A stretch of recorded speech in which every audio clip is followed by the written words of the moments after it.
High court, supreme court, রাজ্য সরকারের পক্ষ থেকে বারবার কর্মবিরতি প্রত্যাহারের আবেদন করা হয়েছিল, কিন্তু তদন্তের অগ্রগতি না হলে তাঁরা কাজে যোগ দেবেন না। শনিবার স্বাস্থ্য ভবনের কর্তাদের সঙ্গে জুনিয়র চিকিৎসকদের বৈঠক হয়, কিন্তু সেই বৈঠকে বরফ গলল না।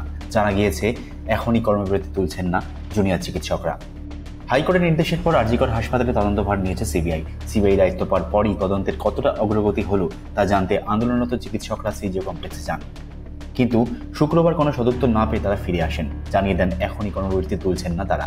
এদিনও স্বাস্থ্য ভবনের কর্তারা বারবার তাদের কর্মবিরতি তুলে নেওয়ার অনুরোধ করেন, কিন্তু নারাজ জুনিয়র চিকিৎসকরা। এদিকে ফের চাপ বাড়ল সন্দীপ ঘোষের। আরজিকর মেডিকেল কলেজ ও হাসপাতালে দুর্নীতি মামলায় এফআইআর দায়ের করল সিবিআই দুর্নীতি দমন শাখায় এফআইআর দায়ের করে। শনিবার সকালে এই মামলার নথিপত্র সিবিআই হাতে তুলে দেয় রাজ্য সরকারের গঠিত বিশেষ তদন্তকারী দল। আরজিকরের প্রাক্তন অধ্যক্ষ সন্দীপ ঘোষের বিরুদ্ধে আর্থিক দুর্নীতি মামলায় হাইকোর্টে ইডি তদন্তের আবেদন করা হয়, কিন্তু হাইকোর্ট এই মামলা সিবিআইকে দেখারই নির্দেশ দেয়।